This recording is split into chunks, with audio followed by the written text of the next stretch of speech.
ఇక నంద్యాల జిల్లా ఆత్మకూరులో పారిశుద్ధ్య లోపం కొట్టొచ్చినట్లు కనిపిస్తుంది. పట్టణంలోని రంగమహల్ థియేటర్ వెనుక పందులు స్వైర విహారం చేస్తున్నాయి. పందుల బెడదతో విద్యార్థులు, చిన్నపిల్లలు ప్రాణాలు అరచేతిలో పెట్టుకొని వెళ్లాల్సిన పరిస్థితి నెలకొంది. మరోవైపు కుక్కలు, ఆవులు విచ్చలవిడిగా రోడ్లపైన తిరుగుతున్నాయి. అయినా కానీ మున్సిపాలిటీ సిబ్బంది ఎలాంటి చర్యలు తీసుకోవడం లేదని ప్రజలు వాపోతున్నారు. ఇక దీనిపై మరింత సమాచారం మా స్పెషల్ కరెస్పాండెంట్ అందిస్తారు. గుడ్ మార్నింగ్, చెప్పండి. అసలు ఆత్మకూరులో పారిశుద్ధ్య లోపంపై ప్రజలు ఏమంటున్నారు? గుడ్ మార్నింగ్ గగన. నంద్యాల జిల్లా ఆత్మకూరు పట్టణంలోని దాదాపు అధికారులు, అదేవిధంగా మన జిల్లా మున్సిపాలిటీలో పనిచేసేటువంటి పరిశుద్ధ కార్మికులు కూడా ఎన్నోసార్లు వాళ్ళ యొక్క సమాచారాన్ని తెలియజేసినప్పటికీ కూడా వారి యొక్క ప్రవర్తన మాత్రం మార్చుకోవట్లేదు. రంగమహల్ థియేటర్ బ్యాక్ సైడ్ నుంచి చాలా మంది చిన్న పిల్లలు కానివ్వండి, పెద్దలు కానివ్వండి, తదితర ప్రాంతాలందరూ కూడా అటువైపు నుంచి వెళ్లాల్సినటువంటి పరిణామాలు అయితే చాలా ఎక్కువగా ఉంటాయి. ఆ ఎక్కువ ఉన్నటువంటి సందర్భంలో దాదాపు అధికారులు ఎన్నిసార్లు కూడా వాళ్ళకు తెలియజేసిన పరిశుద్ధ కార్మికులు ఇక్కడ ఎలాంటి చెత్తను వేయకుండా తగు జాగ్రత్తలు తీసుకోండి. అదే విధంగా మొన్న వచ్చినటువంటి వర్షపాతాన్ని కూడా అధికంగా ఆ చెత్త మొత్తం పూర్తి అక్కడ స్ప్రెడ్ అయిపోయి ఆ చెత్త ఉన్నందువలన అక్కడ దాదాపు 20 నుంచి 30 దాకా పందులు రావడం, అంత ఆ చెత్తను చెల్లాచెదరుగా చేసినటువంటి పరిణామాలు మనం చూడవచ్చు. కాబట్టి ఇలాంటి విషయాలు జరగకుండా, ఆ విషయాలు జరుగుతున్నప్పటికీ అక్కడ ఆరోగ్య విషయాలు కూడా చాలా దెబ్బతినే విధంగా ఉంటాయి. దాదాపుగా మనకు ఆరోగ్యం క్షీణించే విధంగా ఉంటాయి. ఇప్పుడు ఉన్నటువంటి పరిస్థితుల్లో ప్రస్తుతానికి వాతావరణ మార్పుల్లో భాగంగా చాలా మందికి జనాలకైతే ఆరోగ్య పరిస్థితుల్లో జ్వరము, జలుబు, దగ్గు ఇలాంటివి ఎన్నో పరిణామాలు అయితే ప్రజలు ఎదుర్కొంటున్నారు. అదే విధంగా ఇలాంటి చెత్త ఎక్కువగా ఉన్న చోట కూడా కుటుంబాలు ఉన్నవి. అదే విధంగా ఆ ప్రాంతం నుంచి చిన్నపిల్లలు స్కూల్లో కానీ అక్కడే మార్కెట్ కానీ వెళ్ళాల్సినటువంటి పరిణామాలు అయితే చాలా ఎక్కువగా ఉంటాయి. కాబట్టి అక్కడ చెత్తను చాలా సార్లుగా వేయవద్దు, ఆ చెత్తను తీసేయండి. ఆ చెత్త ఉన్నందువల్లనే పందులు ఎక్కువగా తిరుగుతున్నాయి. పందులు ఉండడం వల్ల మనకు చాలా రోగాలు వస్తాయి, చాలా రోగాలు బారిన పడాల్సినటువంటి పరిస్థితులు ఉన్నాయి. మలేరియా, డెంగ్యూ తదితర రోగాలు కూడా ఎక్కువగా వస్తున్నటువంటి పరిణామాలు అయితే మనం చూస్తూనే ఉంటాం. కాబట్టి ముందస్తుగా జాగ్రత్తల్లో అలాంటి పరిణామాలు మనం ఆత్మకూరు పట్టణం నుంచి ఎదుర్కోకుండా తగు జాగ్రత్తలు తీసుకోవాలని చెప్పేసి జిల్లా కలెక్టర్, అదే విధంగా అక్కడ ఉన్నటువంటి అధికారులు ఎన్నిసార్లు మొరాయించుకున్నా కూడా అక్కడ ఉన్నటువంటి పరిశుద్ధ కార్మికులు అయితే వాళ్ళు చెవిని వేసుకోకపోవడం అనేది చాలా నిర్లక్ష్యంగా అయితే కనబడుతుంది కదా. అంటే నిజంగా రోడ్ల పైన చిన్న పిల్లలు అలాగే ముసలి వాళ్ళు కూడా ప్రయాణిస్తూ ఉంటారు. అలాంటి సమయంలో ఇలాంటి పందులు స్వైర విహారం చేస్తున్నాయంటే అసలు అధికారుల నిర్లక్ష్యతో ఒకరి అక్కడ కనిపిస్తుంది. దానిపైన అసలు అధికారులు ఏమని స్పందిస్తున్నారు?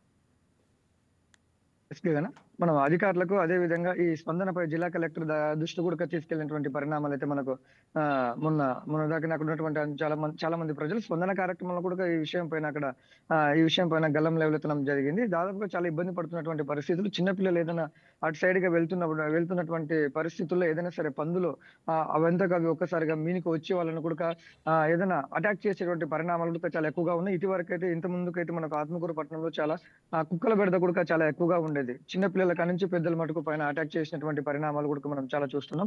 మున్సిపాలిటీ అధికారులకు ఈ విషయాలు మళ్ళీ పునరావృతం కాకుండా, అంటే కుక్కలు కానీ, పందులు కానీ, మనుషుల పైన, చిన్నపిల్లల పైన కానీ తలెత్తకుండా తగు జాగ్రత్తలు తీసుకోవాలి. ఇలాంటి చెత్త చెదారం లేకుండా ఉన్నట్లయితే అక్కడ పందులు కానీ, కుక్కలు కానీ ఎక్కువగా అయితే ఉండవు కదా. కాబట్టి అక్కడి నుంచి ఆ చెత్తను తీసేయడం, అదే విధంగా నీట్ గా ఆ చెత్తను అక్కడి నుంచి తీసేయడం వల్ల కూడా మనకు ఎలాంటి ప్రజలందరూ ఆరోగ్యంగా ఉంటారు కదా. ఈ విషయాలన్నీ మీరు ఎందుకు దృష్టి పట్టించుకోవట్లేదు అని చెప్పేసి అధికారులకు చాలా మంది అక్కడ ఉన్నటువంటి పట్టణ ప్రజలు కానివ్వండి, ఆ కాలనీ వాసులందరూ కూడా మున్సిపాలిటీ అధికారులకు తెలియజేసినప్పటికీ సరే మేము చెబుతూనే ఉన్నాం. కాకపోతే అక్కడ ఉన్నటువంటి చెత్త అధికారులు చుట్టుపక్కల ఎవరైతే ఉన్నారో ఆ జనాలు నివసిస్తున్నారో వాళ్ళందరూ చెత్త అక్కడ వేయకుండా వాళ్ళ ఇంట్లోనే పెట్టుకుని తోపుడు బండ్లు వచ్చినటువంటి సందర్భంలో వాళ్ళకి ఇస్తే, లేదంటే ఊరు బయట ఏదైనా సరే చెత్త డస్ట్బిన్లు ఏర్పాటు చేసినటువంటి పరిణామాల్లో మీ చెత్త తీసుకుని అక్కడ ఆ డస్ట్బిన్ లో వేసినట్లయితే ఇంత చెత్త అయితే ఇక్కడ ఏర్పడదు. కాకపోతే ఈ కాలనీ వాసులందరూ అదే విధంగా ఆత్మకూరు అంటేనే ఎక్కువగా పూల మార్కెట్ కు సంబంధించినటువంటి పరిణామాలు కూడా ఎక్కువగా ఉంటాయి. కాబట్టి ఈ మార్కెట్ వ్యక్తులు, అదే విధంగా వ్యాపారం చేసే వ్యక్తులు, ఈ కూరగాయలు అమ్మే వ్యక్తులందరూ కూడా అక్కడ ఖాళీ స్థలం ఉండడం వల్ల, అదే విధంగా చెత్త బుట్టను ఏర్పాటు చేయకపోవడంతో అందరూ అక్కడ కిందనే వేయడం వల్ల ఆ చెత్త చెల్లాచెదురుగా అయిపోతున్నటువంటి పరిణామాలు కనబడుతున్నాయి. కాబట్టి అధికారులందరూ కూడా ముందస్తుగా తెలియజేస్తూనే ఉన్నారు.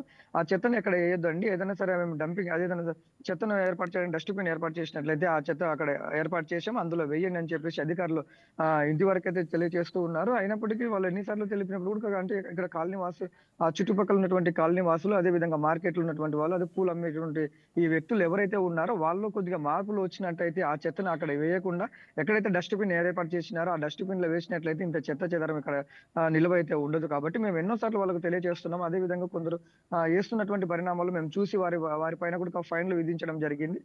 ఎన్ని సార్లు అలా ఫైన్‌లు వేస్తున్నప్పుడు కూడా వాళ్ళు మార్పులు రావట్లేదు. ఈసారైతే ఏది ఏమైనా కూడా మేము వారికి గట్టిగా తెలియజేస్తాం. ఎందుకంటే చిన్న పిల్లలు, పెద్దలు అదే విధంగా చుట్టుపక్కల జనాలందరూ కూడా తిరిగే ప్రదేశం కాబట్టి మేము ఇక తగు జాగ్రత్తలు ఇంకా వాటిపైన ఎక్కువ జాగ్రత్తలు తీసుకొని ఎలాంటి ఇబ్బందులు కలగకుండా అయితే మనం తగు జాగ్రత్తలు ఏర్పాటు చేస్తున్నామని చెప్పేసి మున్సిపాలిటీ అధికారులు అయితే తెలియజేస్తున్నారు గగన.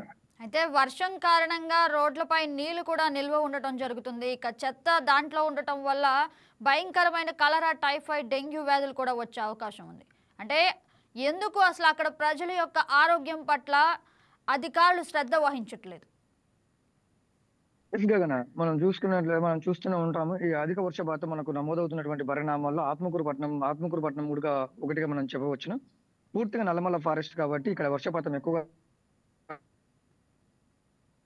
నమోదవుతున్నటువంటి పరిణామాలైతే ఎక్కువగానే ఉంటాయి. ఈ వర్షం తేలికపాటి వర్షాలు కురిసినప్పుడు పూర్తిగా రోడ్లపైన అయితే గుంతలు ఉన్నటువంటి పరిస్థితులు, అదేవిధంగా ఆ బస్ స్టాండ్ ఆవరణంలో కానివ్వండి, రంగమహల్ థియేటర్ బ్యాక్ సైడ్ కానివ్వండి, అదేవిధంగా మనకు మార్కెట్ యార్డ్ ఆత్మకూరు పట్టణంలో ఉన్నటువంటి మార్కెట్ యార్డ్ కానివ్వండి, అదేవిధంగా మనకు ఈ ఏవైతే ఉన్నాయో ఈ వ్యవసాయ మార్కెట్‌కి సంబంధించినటువంటి మార్కెట్‌లన్నీ కూడా తేలికపాటి వర్షాలు కురిసినప్పటికే అధిక నీటి వర్షపాతం కూడా నమోదవుతున్నటువంటి నీళ్ళు ఎక్కువగా నిలువ ఉన్నటువంటి పరిస్థితులు అయితే ఎక్కువ కనపడుతూనే ఉంటాయి. కాకపోతే ఈ వర్షాలు అదే విధంగా ఈ చెత్త చెదారాలు ఎక్కువగా ఉన్నటువంటి సందర్భం అయితే ఎక్కువగా కనపడుతుంది కాబట్టి ఈ మలేరియా, డెంగ్యూ, టైఫాయిడ్ ఇవన్నీ కూడా వ్యాపించే పరిస్థితులు అయితే ఎక్కువగా ఉంటాయి కాబట్టి ఏదైతే మనం అక్కడ ఉన్నటువంటి చెత్త చెదారం పైన దోమలు ఎక్కువగా నిల్వ ఉండి అక్కడి నుంచి వచ్చి మనుషుల పైన అటాక్ చేయడం వల్ల కూడా మలేరియా, డెంగ్యూ వచ్చి చాలా మంది కూడా ఈ అడవి ప్రాంతం అంటే నల్లమల ఫారెస్ట్ ప్రాంతంలో ఎవరైతే నివసిస్తూ ఉంటారో వాళ్ళు కూడా చాలా మంది ఇదివరకు అయితే మృతి చెందినటువంటి పరిణామాలు అయితే కూడా గతంలో ఉన్నాయి గగన. కాబట్టి అలాంటి పరిణామాలు, ప్రాణ నష్టం, అదే విధంగా ఎలాంటి ఇబ్బందులు అంటే కుక్కల బెడద కానీ ఇలాంటివి ఏవి జరగక ముందే అంటే జరిగిన తర్వాత అధికారులు స్పందించే బదులు జరగక ముందే వాటిపైన తగు జాగ్రత్తలు తీసుకున్నట్లయితే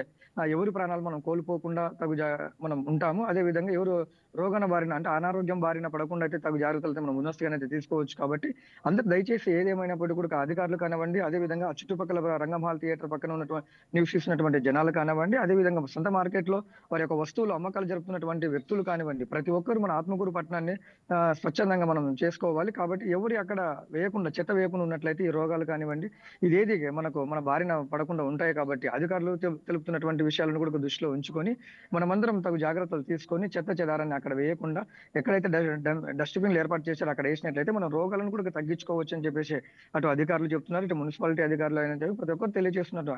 అయినప్పటికీ కూడా శానిటైజర్ అదే విధంగా ఉన్నటువంటి ప్రభుత్వ వైద్యశాల అందరూ కూడా మనకి ఇక్కడ ఉన్నటువంటి వైద్య అధికారులు కూడా వారానికి ఒకసారి అక్కడికి వెళ్ళి ఆ చుట్టుపక్కల ప్రాంతాల్లో ఎక్కడైతే కొద్దిగా అనారోగ్యంగా ఎక్కడైతే ఉంటారో, అదే విధంగా ఎవరైతే హెల్త్ బాగాలేదో మలేరియా, డెంగ్యూ ఇలాంటివి ఎవరికైతే అక్కడ వ్యాప్తి చెందుతున్నాయో అని ఒక చిన్న సమాచారం తెలిసినప్పటికీ అక్కడ ఉన్నటువంటి ప్రభుత్వ అధికారులు అదే విధంగా వైద్య అధికారులు కూడా ముందస్తుగా అక్కడికి వెళ్లి వాళ్ళకు తగిన ఏర్పాట్లను నిర్వహించడం, వాళ్ళు ఏదైనా ఇంటి చుట్టుపక్కల నీటిని నిల్వ ఉంచుకోకుండా, చెత్త చెదారాన్ని ఉంచుకోకుండా తగు జాగ్రత్తలు తీసుకోవాలి. నీట్ గా ఉంచుకున్నట్లయితే మీకు ఎలాంటి ఆరోగ్యం కాకుండా మీరు ఆరోగ్యంగా ఉంటారు. అనారోగ్యంగా పడకుండా ఆరోగ్యంగా ఉంటారని చెప్పేసి వైద్య అధికారులు అదే విధంగా మున్సిపాలిటీ అధికారులు తెలియజేస్తున్నారు కావున. కాకపోతే అందువల్లనే ఎవరైతే బాధ్యులుగా ఉంటామో మన ఇంటి చుట్టుపక్కల పరిసరాలను కూడా మనం శుభ్రంగా ఉంచుకోవడం కనీస బాధ్యతగా మనం ప్రతి ఒక్కరు మనం తెలుసుకోవాలి. వీటిపైన కూడా ప్రభుత్వం ఎన్నో సార్లుగా అదే విధంగా అవేర్నెస్ ప్రోగ్రామ్స్ కానివ్వండి, ప్రతి ఒక్క పట్టణంలో, ప్రతి ఒక్క నియోజకవర్గంలో, ప్రతి ఒక్క మున్సిపాలిటీ అధికారులు కూడా అవేర్నెస్ ప్రోగ్రామ్స్ చాలా వరకు ఇదివరకు అయితే నిర్వహిస్తున్నటువంటి సందర్భం కూడా మనకు right thank you for the కనబడుతూనే ఉంది. అప్డేట్. Right thank you.